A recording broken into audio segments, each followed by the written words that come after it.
Hi students, how are you doing today? Today we're going to talk about men and masculinity. These are the discussion questions that we're going to cover. We're going to talk about things like patriarchy and modified patriarchy. We're going to cover quite a few terms today, so I hope you enjoy the lecture. The first thing I want to talk about is gender and cheerleading. So it's an interesting example because cheerleading used to be a masculine sport. It was a sport that we considered that you needed to have leadership skills. It developed leadership skills. It was an activity that was for strong men, valiant men, leadership men, and men who were developing that skill or going into it. People who, like Roosevelt and Eisenhower and Reagan, were all cheerleaders in their colleges. And it was considered to be a badge of honor to be a cheerleader because it was considered a strong male sport. When World War I occurred, there were not enough men to fill the roles, and so they allowed women into the sport. And when this occurred, it was okay. It was kind of acceptable for a little while, although there was some kind of pushback to it. When men started coming back from war, they were um, they did try to push women back out of cheerleading. Because they didn't consider it to be a sport that was appropriate for women. I'm going to read you something. It's a quote from the book. Women cheerleaders frequently became too masculine for their own good. We find the development of loud, raucous voices, the consequence of development of slang and profanity, by their necessary association with male squad members, right? So it was just too masculine of a sport. They tried to ban women. They tried to ensure that cheerleading squads that included women were not, what was the word that they used? They weren't recognized as real squads, so they couldn't compete. And they tried really hard to push women back out of the sport. It did not work. So instead of seeing women as masculine enough to do such a strong male-dominated sport, we simply changed our idea about the sport. So today we see cheerleading as a supportive activity. It's changed into a feminine activity where it's for cute women who are supportive, and that you don't actually need to be that strong to be a cheerleader. You do actually need to be fairly strong to be a cheerleader. And so you see that occurring. You also see the devaluation in that female cheerleaders, even ones that are cheerleading for, top level sports, they are not making any money. They make minimum wage generally. And so we see the devaluation through the way that we as a capitalistic society would devalue something, and by making it into something that's not also economically viable. Interesting enough. Let's talk about some of the terms that we need to talk about. Let's start with patriarchy, rule of thy father. You've heard that term, right? It actually is a little more detailed than that. What we mean by rule of thy father is selected land-owning men should control women, children, people of wealth, people of color. So historically, family meant everybody under the head of a household. A land-owning male, he owned the land, he owned the house, he had servants. Everybody there was under his rule. So we have this kind of normative and legal way of controlling women, children, and any other person who does not have wealth or status through land owning males. That's the formal idea of patriarchy. We've currently kind of moved through a system. Today, what we have is called more of a modified patriarchy. But We moved through a system of what's called democratic brotherhood or brotherhood that replaced patriarchy. And that was when more rights were granted to land owning, to non-land owning males, so that men in the dominant racial group could vote. So you extend out privileges like voting, citizenship rights to more of the male body within the society. So now, as long as you were part of the dominant racial group, you could vote. Later on, it was then extended to men of color, so men of color could vote. And it wasn't until after that that women were allowed to vote. Children still aren't allowed to vote. That's what we call a replaced patriarchy or modified patriarchy, democratic brotherhood. And that's kind of an extension through that legal system. So when we talk about patriarchy, we're talking about it on a macro level. We're talking about a system-wide social structure that's imposed over the whole country, so, or the entire society. So if you think about it, who is it that has the most power, that gets the most influence on how laws are created, that has the most access to resources? It's the wealthiest few people within society, right? And so that is still essentially a system of patriarchy. And we have that while at the same time we have what's called formal gender equality. And formal gender equality simply means that we have equality under the law. It's formally stated under the law. So for many things in our society, men and women, male-bodied people and female-bodied people have equality under the law.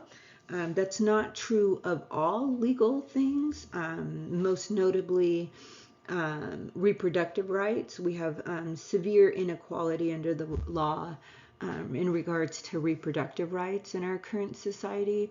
Almost all laws controlling reproductive rights and concerning people's bodies in that regard are imposed on female-bodied people. So there's something like 6,000. There's thousands of laws concerning women's reproductive systems and what they're allowed or not allowed to do with their bodies. So we don't have a total formal gender equality under our system. We do have it to some extent, though. And one of the reasons why that's the case is because we have what's called a modified patriarchy. So just because we have formal equality doesn't mean that we need to have everyday or cultural equality. And so we can have the simultaneous belief in gender equality and the belief in masculine power. In other words, things that men are interested in, male activities, male attributes are better than, more valuable than, more deserving of reward than feminine attributes. And because we live in a fairly androcentric society, that also means that it's both men and women who believe that. So women will embrace the masculine traits and activities, and men will avoid feminine traits and activities. And that's because we don't have what we would call cultural equality in terms of sex. We still have a belief that male attributes and things that we associate with masculinity are just deserving of higher status and more respect and more power and more value. A good example of this is like the pay differences amongst people, right? So we actually, on average in this country, pay a gas station attendant more than we pay a daycare worker. Why? Because gas station attendants is predominantly a male job, and we tend to value those types of jobs more than we tend to value things like care work, which is a daycare job, even though a lot of us do care work. Interestingly enough, um, men are often extremely limited in the behaviors and things that they're allowed to do. So there's a lot more constraints on them. Men are punished, ridiculed, they can be ousted from a group, they can be threatened if they do too many traits or activities that are associated with femininity. Women are allowed a lot more freedom to embrace masculine traits, although if women go too far, they will also receive ridicule for those same things. Okay, let's talk a little bit about sexism and the difference between sexism and androcentrism. So, sexism is favoring male bodies over female bodies, right? So we often think, okay, we don't have sexism in our society. A good example of how we do is our cultural propensity to want boys over girls, right? So culturally, we favor male children over female children. We, in our family, might favor having boys over girls. As individuals, we might favor having boys over girls, right? That's a good kind of example of a litmus test of sexism in our society. Compare that a little bit to androcentrism, which is more akin to prejudice, right? So that is the favoring of masculine traits over feminine traits. And what you see is that we tend to value a lot more masculine traits over feminine traits in our culture.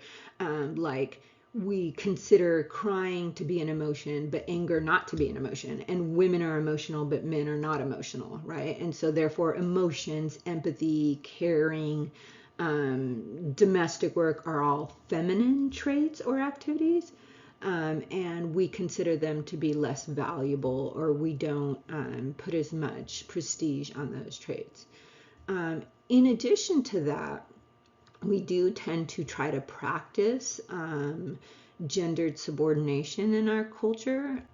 So that is the placing of women in subservience, or to put them in a role where they're dependent on the other sex, men, either economically or physically or in some other attribute.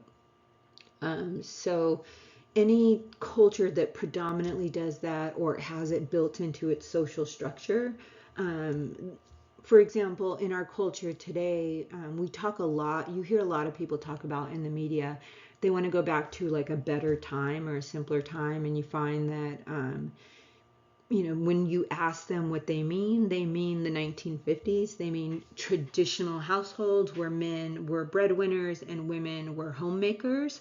And that's a very clear kind of idealization of gendered subordination in our culture. By the way, that traditional time only lasted about a decade.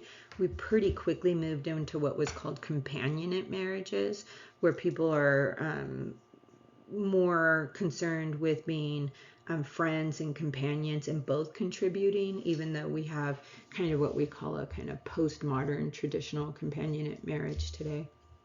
But it kind of shows us how we still idealize those types of subordination or gendered subordination.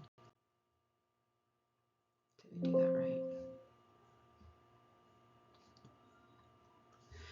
So doing gender for men. So we were talking about, putting masculine traits over feminine traits. Well, something called male flight is when men abandon areas, pastimes, spaces, other things like that, when women enter them. So, for example, men used to be mostly psychiatrists. It was pretty much male dominated. It was considered to be a very logical, critical thinking type of job. It was paid well. It was considered to be a very good profession. And as women entered into the field of psychiatry, the job pay decreased, the prestige of the profession decreased, And we now consider it to be more of a caring, supportive care work type job where you're supporting people's emotions as opposed to a critical thinking, very analytical type of profession. And we also saw male flight. So, what happened as women moved into the field? Men exited the field en masse, and it became pretty much a female dominated field. Another good example of this, where there was probably a male flight scare, is because women will try to take on masculine traits. For a little while there, drinking whiskey became something that women were really interested in doing. So even things like what alcohol you drink, there's feminine alcohols to drink and masculine alcohols to drink, right? Men drink beer, they drink dark beer, they drink Newcastle, or they're going to drink strong drinks like whiskey. Women drink sugared drinks, and actually sugared and sweetened drinks were designed supposedly for the female palate because women couldn't handle the taste of alcohol. Supposedly, this is kind of the idea that was put out there and why we created those kind of more sweet drinks like Mai Tais and stuff like that. And so for a little while in the 80s and the 90s, whiskey became kind of popular among women. And what you saw was you started to see a male flight, and then you saw this huge backlash. And you still kind of see the commercials today where whiskey makers were trying to avoid male flight. And so they started creating all these commercials to tell you how masculine drinking whiskey was, because they feared that they would that drinking whiskey would become feminized and they would experience male flight and men would no longer want to drink whiskey. So it's interesting to see in our system how we would even try to counter that, right, if it occurs, like how a corporation or a company would counter that. And if you look at the commercials for whiskey, they're always very like showing all these hyper masculine traits. Speaking of hypermasculine traits, let's talk a little bit about hegemony and hegemonic masculinity. So hegemony is simply means you're consenting to inequality, and it's tied to the idea of being natural or inevitable, right? And sometimes you'll hear people say this. They'll say, well, women are subservient to men, or women belong in the home and men belong in the workplace because women are naturally more caring. Women are naturally better at caring for the home. Women are naturally subservient, right? And so you will hear that, right? That it's occurred because it's inevitable, it's natural, right? That's a hegemonic idea. That is kind of the core of what hegemony is. Hegemonic masculinity is kind of an idealized and actually unattainable notion. And it's this idea that a man can embody only masculine traits and all of the masculine traits, right?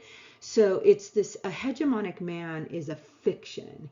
He is a man who embodies all the most extreme hierarchies in society in the idealized type of masculinity. So not even in reality. He's a fictitious man that is the strongest, the most violent, the most aggressive, that has the most money, that has everything you can imagine as the most extreme. That's a hegemonic man, right? And we actually use this ideal type to kind of create a rough ranking system, right? And both men and women will often defend this.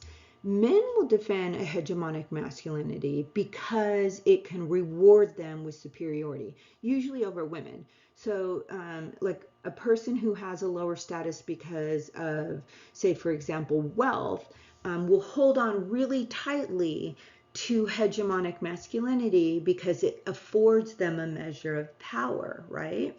But we have essentially two types of um, like hierarchy that we create. We have a hierarchy of men and we have what's called colorism. So a hierarchy of men is like a rough ranking of men from the most to least masculine.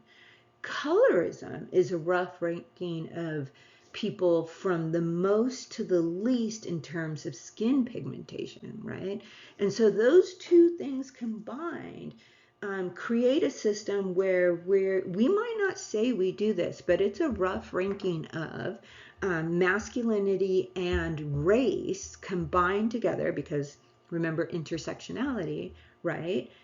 Creating a system of hegemonic masculinity or hegemony within our society. One of the dangers of that is that hypermasculinity is actually really dangerous for men. It's an extreme, hypermasculinity is an extreme conformity to the most aggressive rules of masculinity. It's an extreme conformity to aggression. It's being the least empathetic you can be. It's these rules that govern men and masculinity to a point where it can become quite toxic for men, their health, and their livelihoods, their well being as human beings, because nobody is an extreme version of anything. Both men and women have masculine and feminine traits. And so when you feel as though you need to be conforming to the most extreme version, that's when you start to get into the the realm of toxic masculinity. So what's toxic masculinity? Let me give you an example, because sometimes people say, well, you're just calling all men toxic or all masculinity toxic. That is absolutely not the case. And it's much more harmful. Toxic masculinity and hypermasculinity are much more harmful to men because it constrains them and doesn't allow them to be the human beings that we know they are, right? So a good example of that is a case that occurred not a couple years ago, I think, where these two men got into an argument on the road, and they had essentially a case of road rage. What they both did was they both pulled out guns and started shooting at each other. The ironic situation was that they both shot not the other man, but the other man's child. Both of them happened to be girls. So they both shot the child of the other person, the girl of the other person. Um, that is toxic masculinity. This idea that this extreme aggression and the actions of individuals or systems where you take the most extreme and you put it into the realm of acceptable to the point where the people involved are causing harm to themselves and others. That's a better definition of toxic masculinity than what you often hear. Toxic masculinity is not a what's the word I want to say repercussion, but it's not saying that masculinity, those traits are bad, because masculinity is not, just like femininity is not, right? But being able to be a person who has the whole spectrum of traits, that is a positive, healthy, well-balanced person, not people who conform to the most extreme traits. And sometimes you see that occur not not from people who have power and wealth and can assert that, but from people who don't have power, don't have wealth in society, and can't assert their power in any other way. And what we can call this is a patriarchal bargain. So whenever a person um, essentially, if you're making a deal where you as an individual or your group accepts and legitimizes patriarchy or a patriarchal oppression in exchange for some kind of reward that you think you're getting, maybe power over women or power over people of color, right? Then you are making a patriarchal bargain. And women do this as well. So women, in high status jobs will often make the patriarchal bargain where they're exchanging a powerful access to a resource or a powerful, valuable benefit for themselves in exchange for further oppressing other women within the system. That is called a patriarchal bargain. And keep that in mind because you might see that in your life and you might have seen it and not known it. Okay, let's talk about something fun and interesting. The Smurfette principle and the Bechdel-Wallace test, otherwise known as the Bechdel test, right? You don't have to call it the Bechdel-Wallace test. So the Smurfette principle is the practice in the media where, like films, TV, books even, right, to include only one woman, right? And otherwise the entire assembly is male dominated, right? What this does is it establishes that all men, a male-dominated narrative, are the norm, and women are the exception to the rule. So women basically only exist in reference to men. That's the Smurfette principle. The Bechdel test is a test of media, movies usually, but other fiction can be included, like in a book or something like that for your kids. Is there two, or it's a real simple test, are there two women, and do those two women talk about anything else other than the men? That's the Bechdel test. Now, it's so common, it's almost impossible to find. It's very rare to find movies where you have a female dominant lead and more than one woman. And if you do see that, you often see the movie is devalued or people will talk poorly of it, right?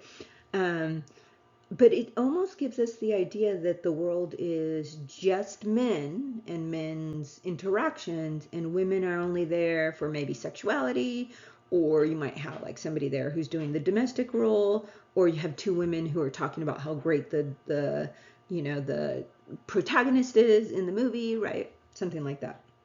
And so next time you watch a movie, see if it passes the Bechdel test. How common is this? It's so common we don't even see it. Did you notice that every single picture in this PowerPoint up until this point was a picture of a movie that did not pass the Bechdel test, that actually had the Smurfette principle, only one female with all male categories? Did you even notice? The reason why I did that was because I wanted you to see that you're so accustomed to it, you wouldn't even notice it, even though it was on every single PowerPoint in this particular lecture. Here's the writing workshop. There's only 4 questions, a couple definitions. There are actually more definitions. These are all of the ones you really should review, even though I'm not making you write them. And you don't have to do this because you're online, but just kind of just a little, what would you do if you were in a classroom with Professor Mead? These are in-class active learning activities as opposed to the ones that you guys do online. So it's different, but you still are doing all the same activities online in my class as you would do in the classroom. I hope you have a wonderful day, and thank you very much for making it to the end of the lecture.